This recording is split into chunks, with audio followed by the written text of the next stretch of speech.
Ladies, gentlemen, they, thems, welcome to it. This is the Private Property Podcast, and I'm your host, Sibs Matiela, coming to you live from the Sandton Convention Centre in the heart of Sandton, Johannesburg, because, as we've told you before, all roads lead to the property show, and today is the day. It is happening. We are live from the property show.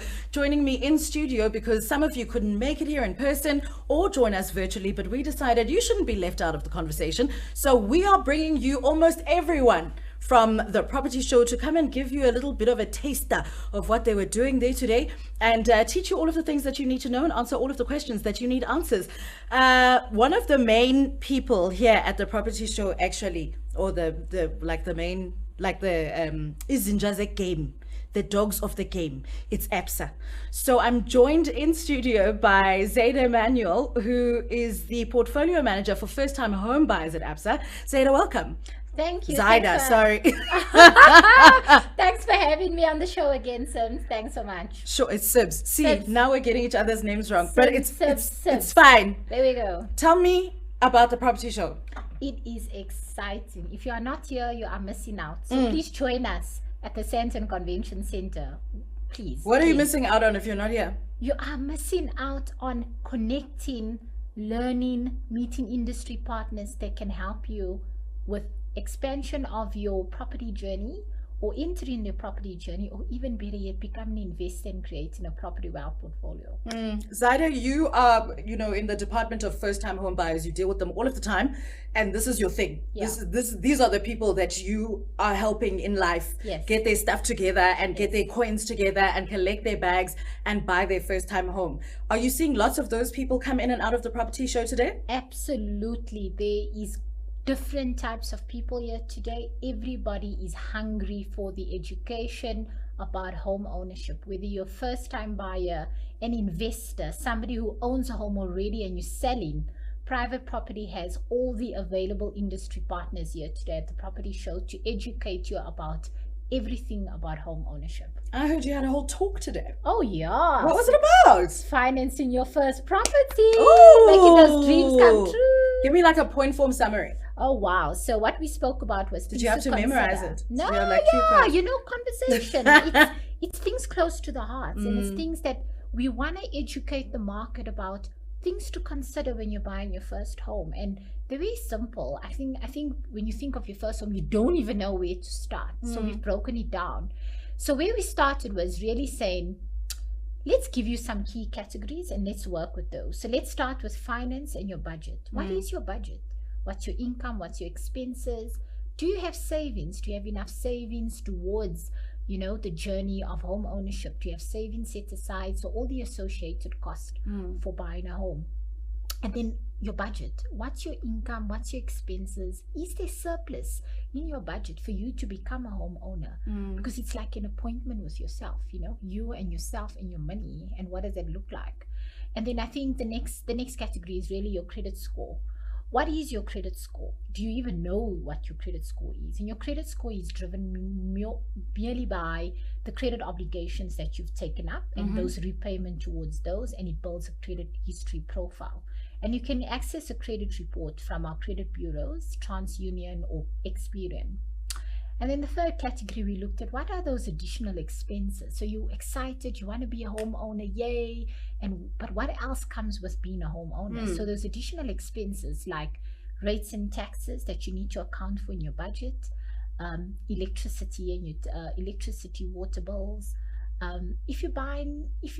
Levies can become a new expense in your budget, because if you're buying in a sectional title property, levies becomes a new expense in your budget, as well as insurance. Insurance becomes a new expense in your budget, because you need to think of structure insurance, you need to think of home content insurance for the contents you have in your home, and then of course credit life insurance. So when you take up the finance or the bank, you want to pay that insurance, so if anything happens in event of a death or disability, you're covered, and you leave in your asset, your home, you leaving it behind, and your loved ones are not struggled and don't have a home.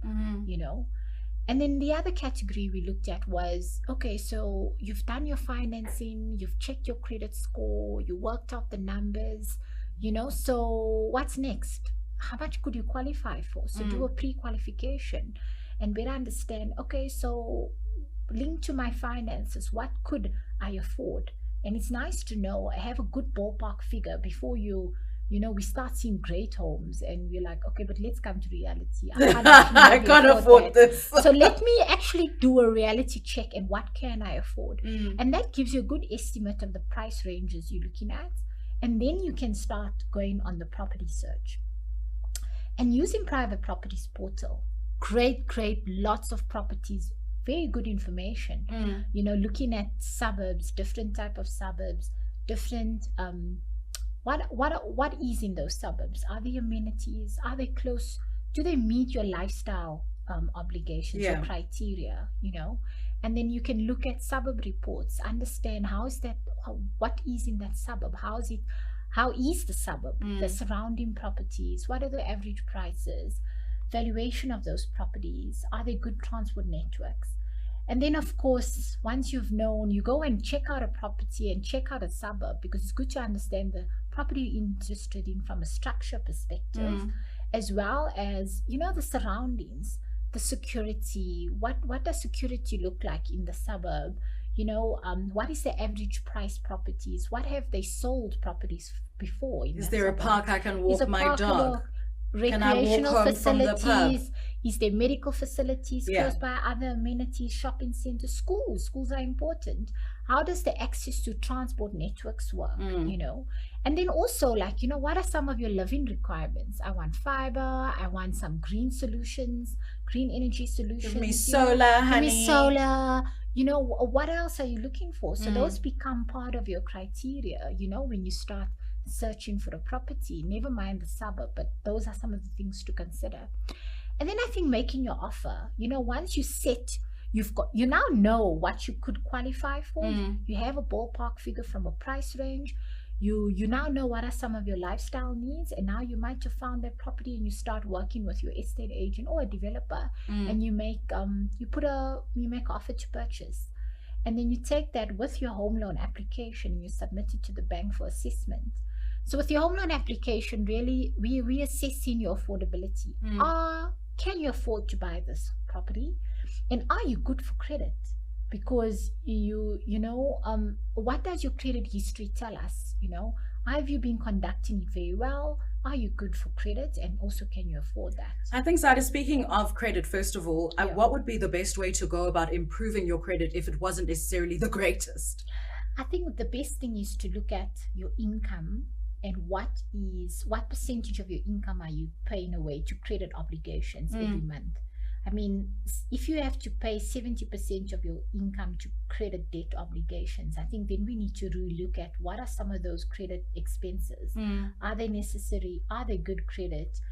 How can you reduce those so you can have a higher surplus in your income, so that when you actually start looking at the buying process of a home, you have a good standing. And like I say, you can access your credit report from TransUnion or the Experian and better understand where you are from a credit behavior perspective.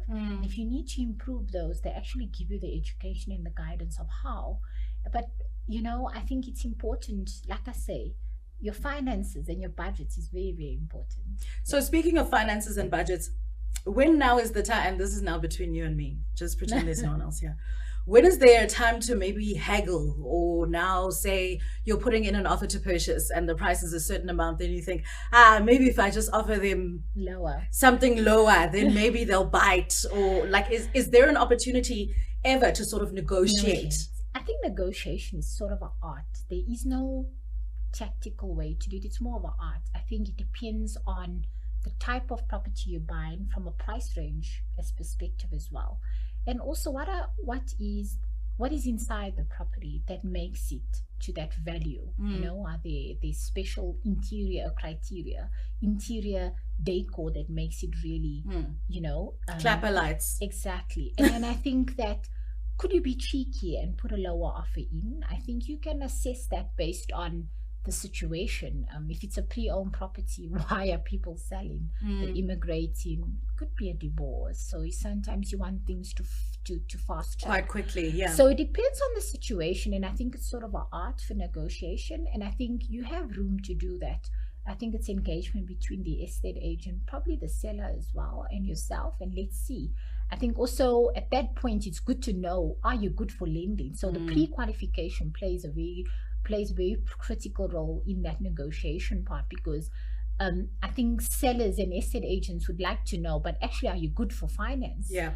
Have you done a pre-qualification so we know which ballpark figure we're working with? Also, how serious are you about this entire process? About the process as well? Yeah. I hear you. So we've been hearing stats about, the increasing number of single women who are now first-time property buyers. Yeah. Have you seen a lot of that in your division? Yes, it's been coming through quite a lot. I think in the market we've seen a greater cohort of females coming into the mortgage industry market and entering the market and wanting to purchase a home.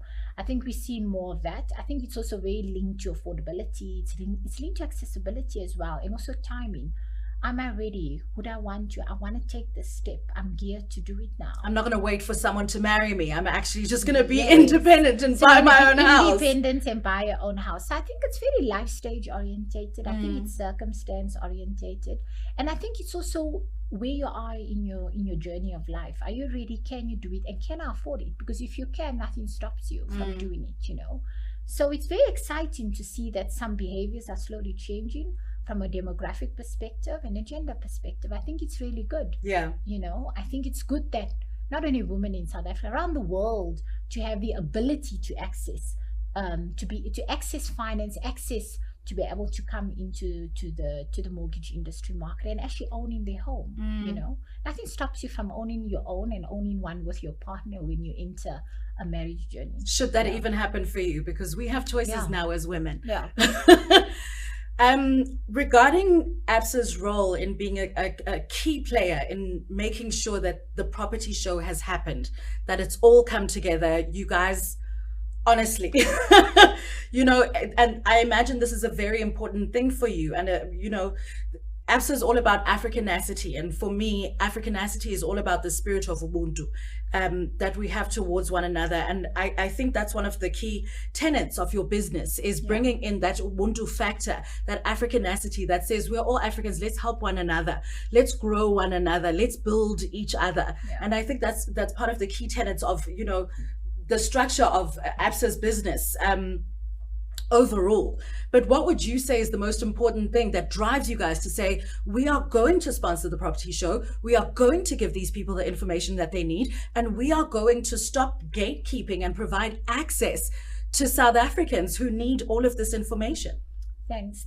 I think that is really critical. I think close to the hearts and the center of what we want to drive and participate in the industry as an industry player is working with the ecosystem to bring accessibility to home ownership to more South Africans in the market and making that difference and making that impact to people's lives. I think we are financier, but I think it's more than that. It's a financier, it's the education component. It's being present in the market and walking the journey with our consumers in South Africa. We all live in this country, and let us help each other get to the journey of home ownership and being a participant in the ecosystem to bring that to life and creating the accessibility and educating and being the driver of that and being the center of where consumers are and bringing this to them so that they can make those decisions and journey with consumers as they make the decision of home ownership and stand with them through this journey so that they can, have something for their loved ones, leave a legacy, use it as an entry point for wealth creation. We live in a country where sometimes it's the first time people are buying a home for themselves, for their families, for the extended family. So it's really something, it's a dream, and we want to make those dreams possible, a reality, and we want to be a participant in those and make an impact in South Africans' lives by participating in the ecosystem to bring home ownership and the accessibility to it to more South Africans. Thanks. Now that's Africanacity. Listen, thank you so much for joining me. Thank you so much. Will you be speaking again tomorrow? Yes, for wonderful. Sure. Financing your first home. Catch us at the property show, the only place to be at Sandton. Yes, thank you so much. Thank you so much. I look forward to seeing you again. Absolutely. You. Anything for Absa. Thank you for having me, Sibs. Thank you so much. Red is definitely your color. Thank you so much. You look Thank amazing. You.